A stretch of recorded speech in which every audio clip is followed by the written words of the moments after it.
Options क्या हैं?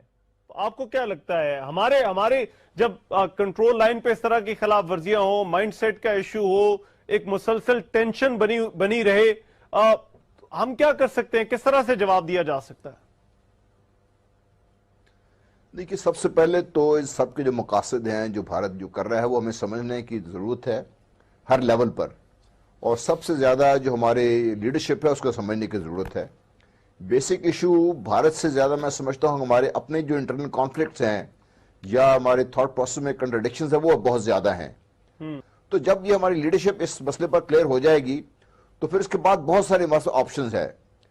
देखिए, मैं एग्री करता हूं पैनल से कि इंटरनेशनली हमें कोई एक्सपेक्ट करने की जरूरत नहीं है, क्योंकि भारत ने जो भी किया, उनके वजीर खारजा ने अक़वाम मुत्तहिदा के फ्लोर पर खड़े होकर ये कह दिया कि कश्मीर हमारा टू टंग है। इसके बावजूद कि वहां पर ये करारदादें इसकी मौजूद हैं, लेकिन इंटरनेशनल कम्युनिटी ने किसी ने इंडिया पर ये सवाल नहीं उठाया।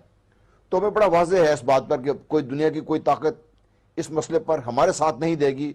एजाज अमान साहब, एक मिनट दीजिए गुलाम मुस्तफा साहब। एजाज अमान साहब, अब ये भी खबरें आई थी कि ये मोबिलाइजेशन जो हुई है, भारत ने एक डिवीजन फौज जो है वो लाइन ऑफ कंट्रोल के साथ मूव की।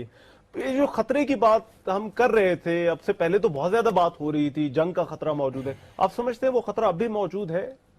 ऑल आउट वार का कोई खतरा नहीं है। अच्छा, वो इसकी तो मैं तो इसको कंप्लीटली रूल आउट करता हूं। इसके पीछे फिर क्या मकसद हो सकता है? देखिए, मोबिलाइजेशन एक तो पोस्चरिंग है।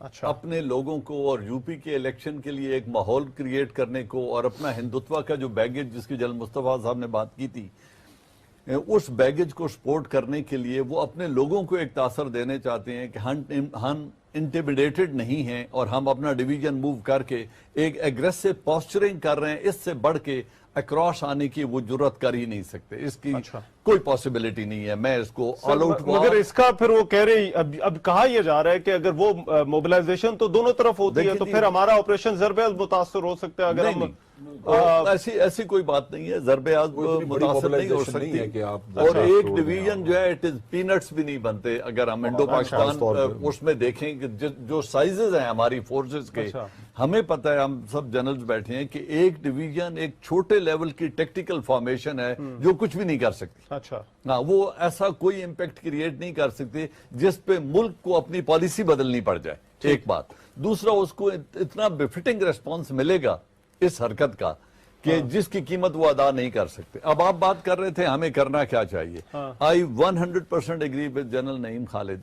जब तक आप हिंदुस्तानी फोर्सेस की और हिंदुस्तानी लोगों की कास्ट नहीं बढ़ाएंगे इन टर्म्स ऑफ कैजुअलिटीज, जो कश्मीरी हैं, मेरा उनको मशवरा यह है कि इस जंग को कश्मीर तक रिस्ट्रिक्ट न करें, इसको कैरी करें डीप इनटू इंडिया।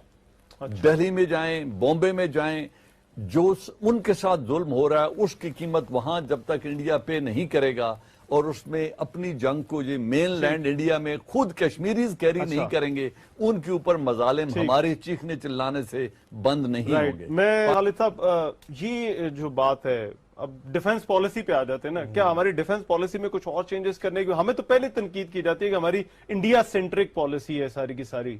आपके दायम आपके है ही दायम देखें, अभी तो अफगानिस्तान में भी इंडिया है, इंडिया में भी इंडिया है, और उसका इन्फ्लुएंस आप देखें तो इंडिया सेंट्रिक होना तो बिल्कुल दुरुस्त है। अच्छा। और हमें किसी और पाकिस्तान में भी इंडिया है, ये वो इतना बड़ा मुल्क हो के पाकिस्तान सेंट्रिक है। तो एक बात मैं ऐड करना चाहूंगा, इजाज अवान साहब जैसे कह रहे हैं कि बिल्कुल वो रूल आउट करते हैं, मैं इसको टोटली रूल आउट नहीं करता। अच्छा, छोटा मोटा ऑपरेशन सियालकोट के इलाके में, लाहौर के इलाके में, जहां पर के आबादी गुंजान आबाद है, जहां पर के आप खुलकर मनूवर्स नहीं कर सकते या जवाब नहीं दे सकते या मुश्किल हो सकता है, वहां पर वो कुछ ना कुछ कर सकते हैं। लेकिन ये उनकी बात बिल्कुल दुरुस्त है कि जवाब बहुत अच्छा मिलेगा उनको, लेकिन इसको टोटली रूल आउट नहीं किया जा सकता। उसकी एक वजह है कि उनकी एक अंडरस्टैंडिंग है अमेरिकन के साथ, उनकी इंटेलिजेंस शेयरिंग है अमेरिकन के साथ। अगर खुदा न खास्ता अमेरिकन उनको ये आशीर्वाद दे दें कि हम इनको अपने एसेट्स जो बहुत हमारे हैं उनको इस्तेमाल नहीं करने देंगे या किसी तरीके से रोक लेंगे, तो हो सकता है वो छोटा मोटा काम कर दें।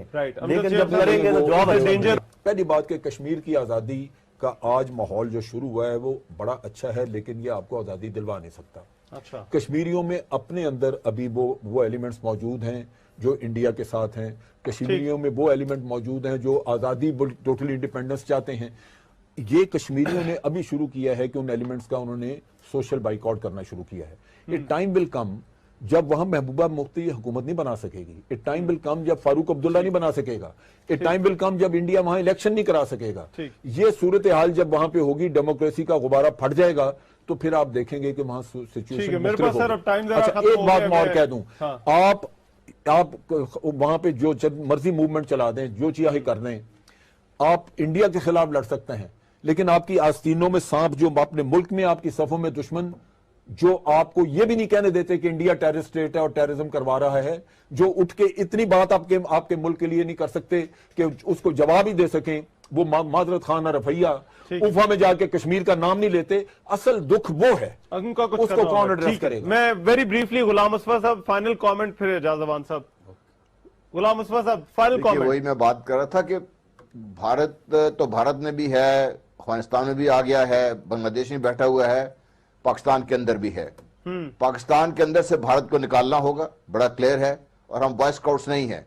हमें पाकिस्तान के जो लॉन्ग टर्म मफादात है उनको वजह करके उन पर उनके हसूल के लिए जो भी पॉलिसी जरूरी है उसको ठीक है। तो आपको भी लगता है थोड़ा एग्रेसिव पॉलिसी करना होगी, थोड़ा फ्रंट फुट पर आना होगा। आप जब अपना सर छुपाने के लिए बैठेंगे तो डंडा गुजरू मारेगा सर पे आपके, ये तो हो नहीं सकता। ये इतना बड़ा मुल्क हो के पाकिस्तान सेंट्रिक है, तो आप एक बात मैं ऐड करना चाहूंगा।